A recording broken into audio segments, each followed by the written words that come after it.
From today, we are going to start a new chapter that is accounting equation. Accounting equation जो है that is a practical based chapter. But before starting the practical, कुछ basic जो इसकी theoretical जो concept हैं, we will discuss that concept. First of all, definition देख लेते हैं. Accounting equation. Accounting equation is a formula of accounting. It means accounting equation क्या होती है? Formula है एक account का, which shows that assets of a business are always equal to the total of capital and liability. It means जो accounting equation है वो क्या शो करती है कि किसी भी बिजनेस की जो assets होती है. अब देखिए assets का मतलब क्या होता है? प्रॉपर्टी. ठीक है, जो भी बिजनेस के अंडर एसेट्स होती हैं, एसेट्स डिफरेंट टाइप्स की हो सकती हैं, फिक्स हो सकती हैं, करंट एसेट्स हो सकती हैं, ठीक है, डिफरेंट टाइप की एसेट्स हो सकती हैं. इट मींस किसी भी बिजनेस की जो एसेट्स होती हैं वो किसके इक्वल होती हैं? हमेशा total of capital and liability. It means अगर हम एसेट्स को इज इक्वल टू कर दे किसके? लायबिलिटीज प्लस में कैपिटल, तो that equation is known as accounting equation. अब देखिए जो फंडामेंटल इसकी अकाउंटिंग इक्वेशन है, फंडामेंटल का मतलब होता है बेसिक ट्रूथ, ठीक है, जो भी हर जगह अप्लाई होता है. It means accounting equation that is equal to assets is equal to liability plus में कैपिटल. जो एसेट्स है वो किसके इक्वल होती है? लायबिलिटीज. लायबिलिटीज का मतलब होता है देनदारी. It may B long term, it may B short term. Capital, capital के लिए एक वर्ड हम और यूज करते हैं that is owner equity. Owner means जो बिजनेस के प्रोप्राइटर्स हैं, जो बिजनेस के ओनर हैं, उन्होंने जो बिजनेस में मनी इन्वेस्ट की हुई है, that term is known as capital. या फिर हम कह सकते हैं अगर मैं लायबिलिटीज को यहां पे रिप्लेस कर दूं, ठीक है, तो liabilities is equal to assets minus में कैपिटल. तो एक इक्वेशन और बन गई. फर्स्ट इक्वेशन क्या थी? Assets is equal to liability plus में कैपिटल. बट कई बार हमारे पास क्या होता है, हमारे पास क्वेश्चन में एसेट्स गिवन होती है, कैपिटल गिवन होती है. We have to calculate the liability. तो लायबिलिटी की वैल्यू आप कैसे कैलकुलेट करोगे? आप एसेट्स में से कैपिटल को माइनस कर दोगे. Second equation. थर्ड इक्वेशन क्या हो सकती है? Capital is equal to assets minus में लायबिलिटी. या फिर हम क्या करें, एसेट्स में से लायबिलिटीज को डिडक्ट कर दें, तो उससे हमारे पास क्या आ जाएगी? Capital. Capital means owner fund. Business के जो प्रोप्राइटर है उसके जो फंड्स है that is known as capital. तो this is the basic equation, ठीक है, जिसके ऊपर ये कंप्लीट जो चैप्टर है बेस्ड है. अब न्यूमेरिकल कंसेप्ट शुरू करने से पहले फर्स्ट ऑफ ऑल हम जैसे कि मैंने कहा कि जो एसेट्स है वो हमेशा लायबिलिटीज और कैपिटल के टोटल के इक्वल होती है.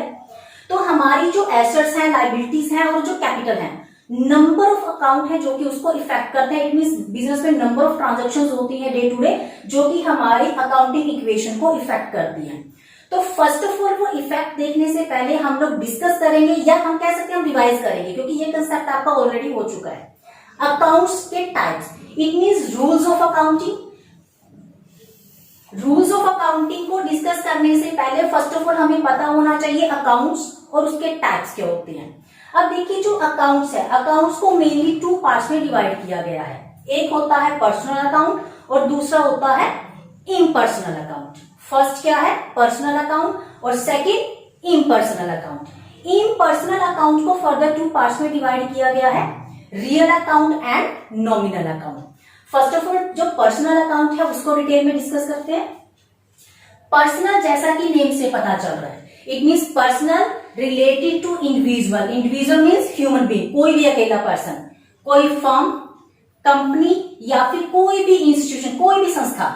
तो इससे रिलेटेड जो अकाउंट्स होते हैं उसको हम क्या बोलते हैं? पर्सनल अकाउंट बोलते हैं. पर्सनल अकाउंट में कौन कौन सी टर्म्स आ गई? कोई भी अकेला पर्सन, इंडिविजुअल, कोई भी फर्म, कंपनी या फिर कोई भी institution. It may be school, college, कोई भी हो सकता है. अब पर्सनल अकाउंट को फर्दर थ्री पार्ट्स में डिवाइड किया गया है. फर्स्ट होते हैं natural personal account. PA means personal account. Natural means जो ह्यूमन बीइंग्स होते हैं, ह्यूमन बीइंग्स के नेम से जो अकाउंट बनते हैं. जैसे सपोज करो मैंने कहा name. Name means Ram, Shyam, Mohan, Sohan, कोई भी हो सकता है. कैपिटल.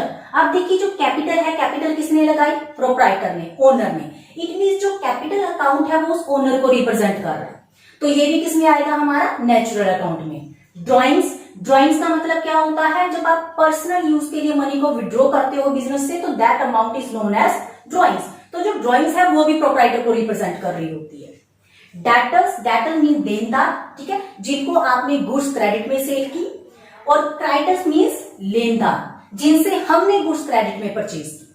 तो इट मीन्स ये सारी की सारी जो टर्म्स है वो किसमें आती हैं, आपकी natural personal account. It means name of any person, capital account, drawings, debtor या फिर क्रेडिटर्स, ये सभी अकाउंट किसमें आ गए, आपके पर्सनल अकाउंट, जो नेचुरल पर्सनल अकाउंट है, जो ह्यूमन बीइंग को रिप्रेजेंट कर रहे हैं। सेकेंड आ जाएगा artificial personal account, PA means personal account.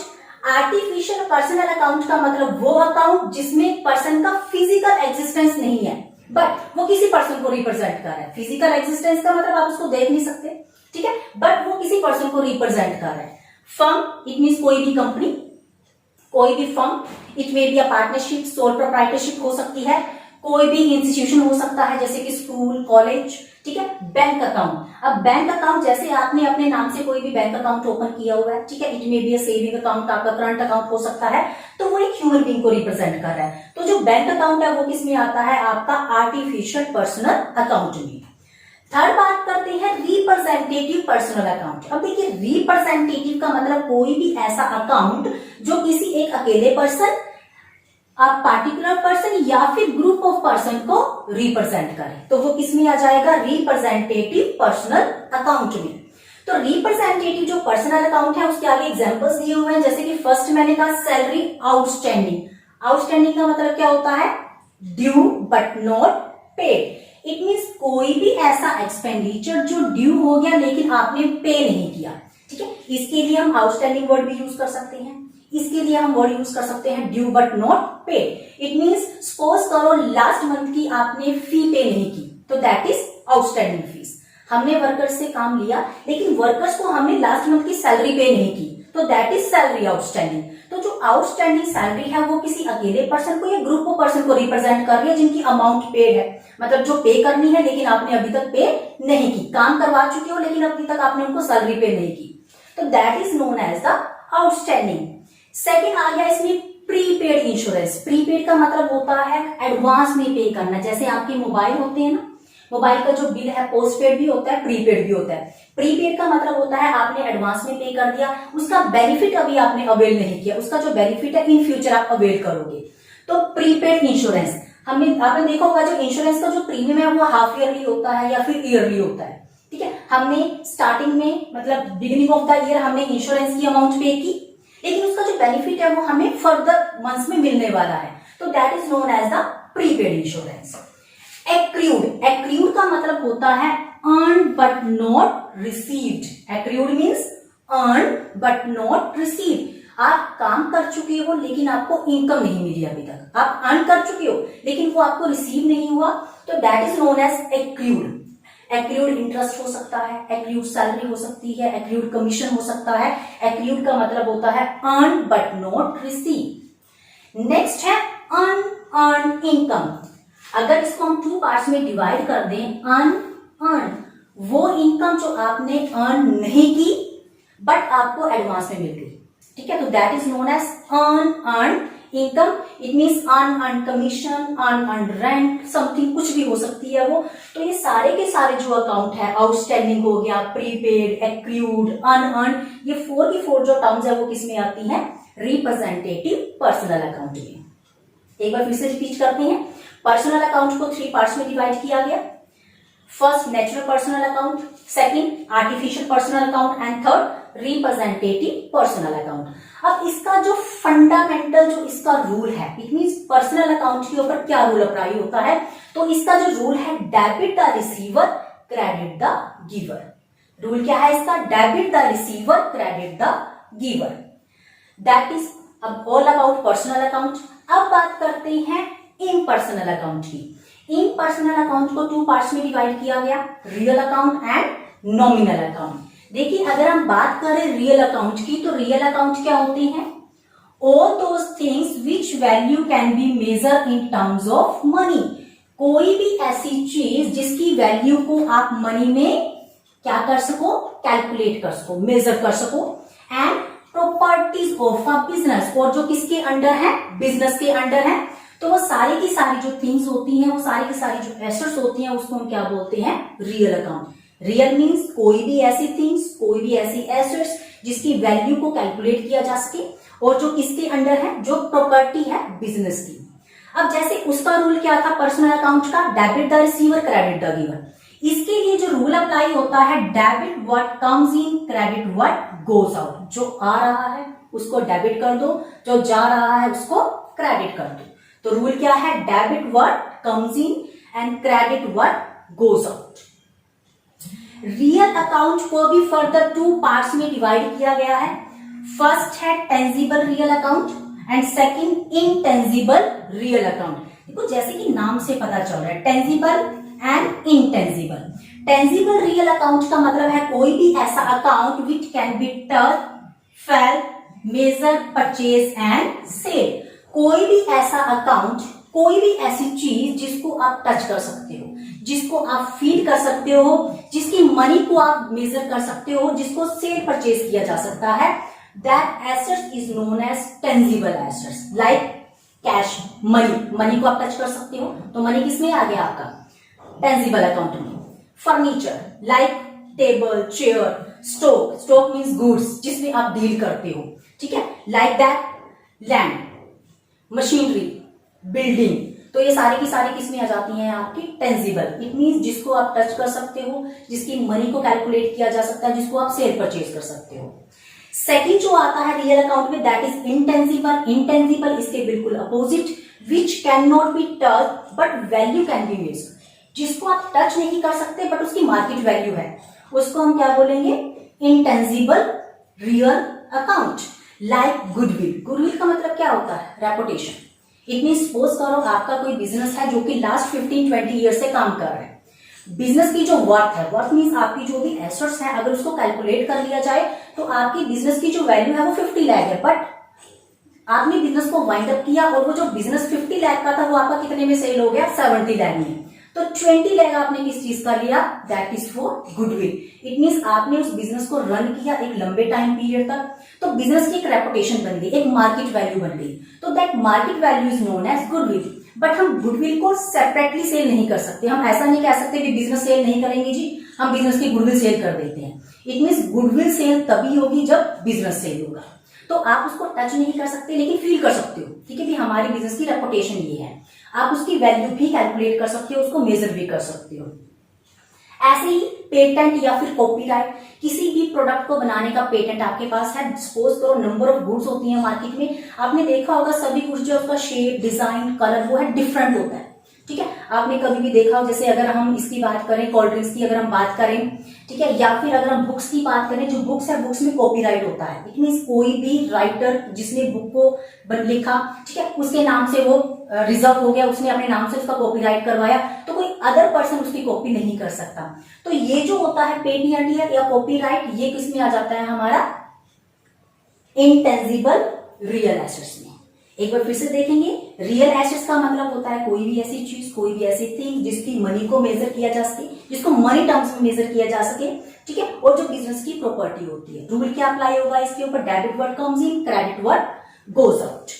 Real account को फर्दर 2 पार्ट्स में डिवाइड किया गया, टेंजिबल और इनटेंजिबल। टेंजिबल का मतलब जिसको टच किया जा सके, जिसको फील किया जा सके, जिसको आप सेल परचेज कर सकते हो, जिसका कोई फिजिकल एग्जिस्टेंस हो। और इनटेंजिबल का मतलब जिसको आप टच नहीं कर सकते बट वैल्यू मेजर हो सकती है।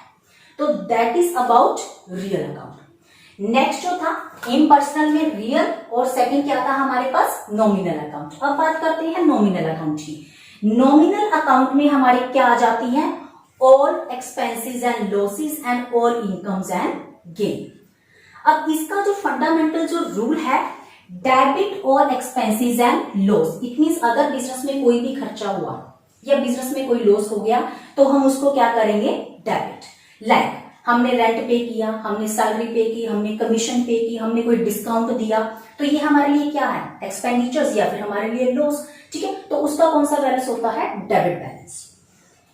क्रेडिट और इनकम्स एंड गेन, ठीक है, जो भी इनकम्स होती हैं और जो भी गेन्स होते हैं उनका कौन सा बैलेंस होता है? क्रेडिट बैलेंस होता है। Incomes like interest received, commission received, rent received, ठीक है, या फिर डिस्काउंट आपको मिला, तो ये सारी की सारी जो टर्म्स है वो किसमें आ जाएंगी? आपके नॉमिनल अकाउंट। नॉमिनल जो है बेसिकली डील करता है हमारे एक्सपेंडिचर्स के साथ, लॉस, इनकम एंड गेन्स। जो एक्सपेंसेस या लॉस होते हैं उसका डेबिट बैलेंस होता है, और जो इनकम्स एंड गेन्स होती हैं उसका क्रेडिट बैलेंस होता है। आपका जो अकाउंटिंग इक्वेशन है, अकाउंटिंग इक्वेशन इसके ऊपर बेस्ड है।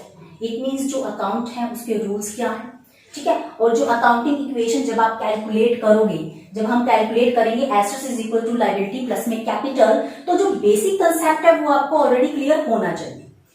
इसके बाद हम बात करेंगे कि जो अकाउंटिंग इक्वेशन है that is totally based on double entry system. Accounting equation किसके ऊपर बेस्ड है?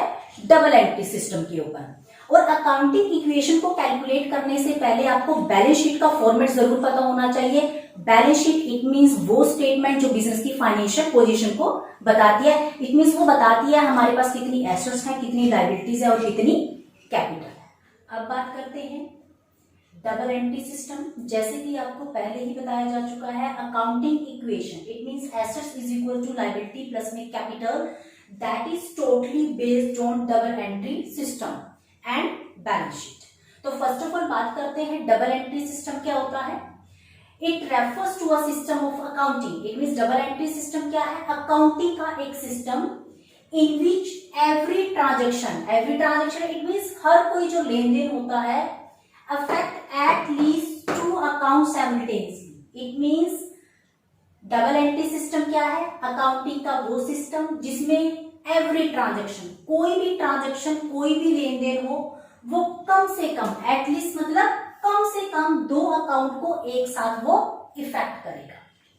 One of them is debit and other is credit. एक अकाउंट डेबिट हो जाएगा और दूसरा अकाउंट क्या हो जाएगा? क्रेडिट हो जाएगा। जैसे कि हमने लास्ट वीडियो में डिस्कस किया डिफरेंट टाइप ऑफ अकाउंट के रूल्स हमने बताए। हमने कहा जो पर्सनल अकाउंट होता है, पर्सनल अकाउंट का रूल क्या है? Debit the receiver, credit the giver. Real account का रूल है debit what comes in, credit what goes out. And nominal account की अगर हम बात करें तो debit all expenses and losses and credit all incomes and gain. It means double entry system के according क्या होता है, कोई भी ट्रांजेक्शन, कोई भी लेन देन हो तो वो ट्रांजेक्शन जो है वो कम से कम दो अकाउंट को इफेक्ट करेगी, may be more than two, दो से ज्यादा हो सकते हैं but less than two account नहीं होंगे। कोई भी ट्रांजेक्शन जब आप करते हो उसमें से एक अकाउंट को आप डेबिट करोगे और दूसरे अकाउंट को आप क्या करोगे? क्रेडिट करोगे। अब किस अकाउंट को डेबिट करना है, किस अकाउंट को क्रेडिट करना है, that depend on the nature of the transaction. Depend करेगा हमने क्या डीलिंग की, ठीक है, हमने क्या सेल परचेज किया। अब फॉर एग्जाम्पल अगर हम बात करें गुड्स परचेज इन कैश, ठीक है, गुड्स आपने परचेज की कैश में। कैश का मतलब आपने गुड्स परचेज की है कैश के बदले में, गुड्स आई कैश गया, तो it means two account effect हो गए, एक गुड्स और दूसरा कैश। हमने 10,000 की गुड्स परचेज की, इससे हमारे पास 10,000 की गुड्स आ गई, तो हमने क्या कहा? Debit what comes in. It means goods कौन सा अकाउंट हुआ? फिर रियल अकाउंट, क्योंकि जो रियल अकाउंट है उसका रूल क्या है? Debit what comes in. और आपके पास से गया क्या? कैश, ठीक है, तो it means credit what goes account.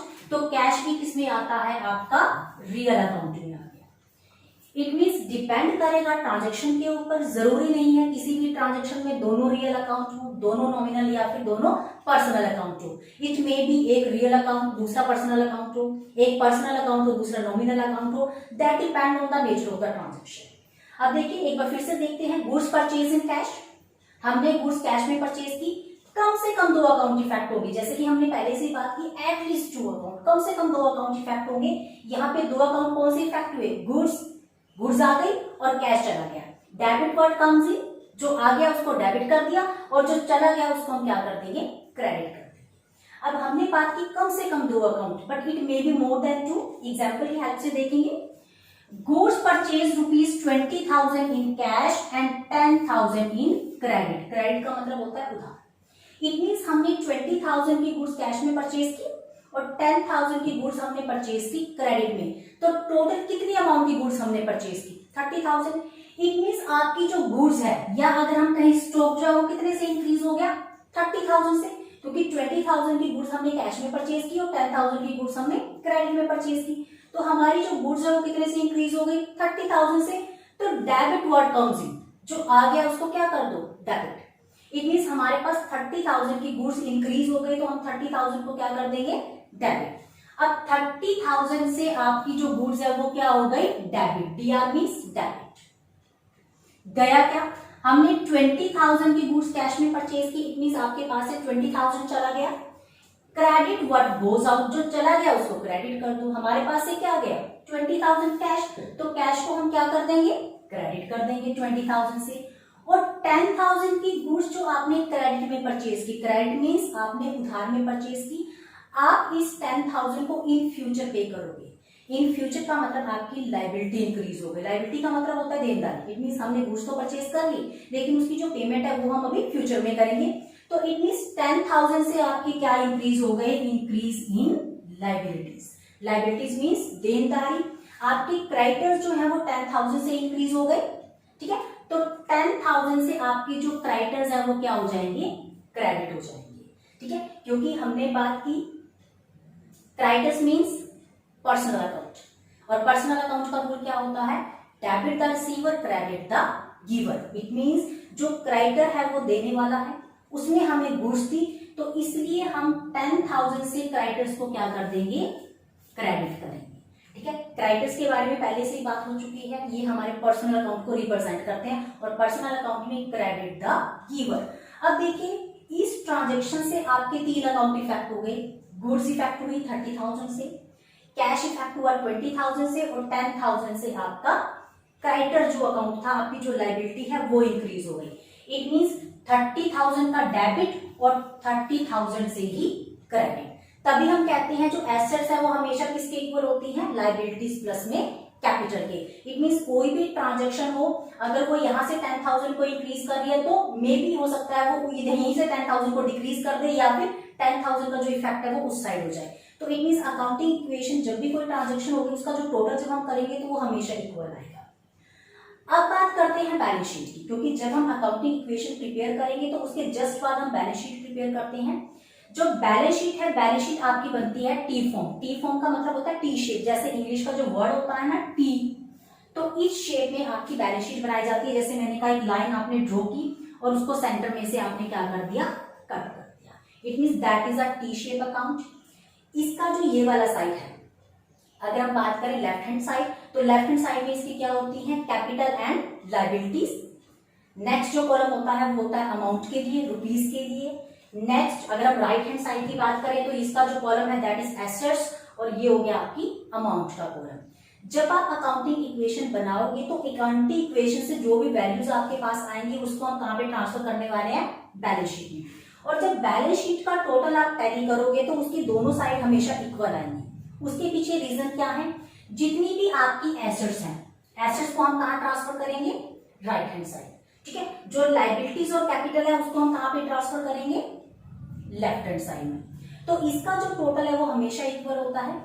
एक बार एसेट्स का साइड देख लेते हैं, अभी एसेट्स में कौन कौन सी आती है। जैसे हमने कहा कि जो एसेट्स हैं डिफरेंट टाइप की हो सकती हैं, करंट एसेट्स होती हैं, फिक्स एसेट्स होती हैं, टेंजिबल होती हैं, इनटेंजिबल एसेट्स होती हैं। तो मेनली जो एसेट्स इसमें आती हैं, cash and bank, debtors means देनदार, stock means goods, furniture, machinery, plant हो सकता है, गुडविल हो सकती है, पेटेंट्स हो सकते हैं। नंबर ऑफ एसेट्स हैं जो कि आपकी एसेट साइड में आती है। ऐसे ही लायबिलिटीज, लायबिलिटी साइड में आपकी 2 टर्म्स आएंगी, लायबिलिटीज प्लस में कैपिटल। लायबिलिटीज को फर्दर डिफरेंट पार्ट्स में डिवाइड किया जा सकता है। करंट लायबिलिटीज हो सकती हैं। करंट लायबिलिटी का मतलब होता है वो लायबिलिटी जिसकी पेमेंट हमें विद इन 1 ईयर करनी है, और नॉन करंट लायबिलिटी का मतलब होता है आपकी long term liabilities, after 1 year जो हमें पे करनी है, that is known as long term liabilities. जैसे लोन हो गया, कोई बैंक से आपने लोन लिया हुआ है फॉर 5 ईयर्स, ठीक है, तो वो किसमें आ जाएगा, आपका नॉन करंट लायबिलिटीज में। करंट लायबिलिटीज में वो लायबिलिटी जो विद इन 1 ईयर, जैसे सपोज करो आपको सैलरी पे करनी है, आपको वेजेस पे करनी है, आपको इलेक्ट्रिसिटी बिल पे करना है, ठीक है, तो वो किसमें आ जाता है, हमारे करंट लायबिलिटीज में आ जाता है। कैपिटल मींस इक्विटी, ओनर की जो इक्विटी होती है। आप जब क्वेश्चन को कंप्लीट करोगे और इस वैल्यू को जब आप बैलेंस शीट में ट्रांसफर करोगे तो इसकी दोनों साइड का जो टोटल है वो हमेशा इक्वल आएगा।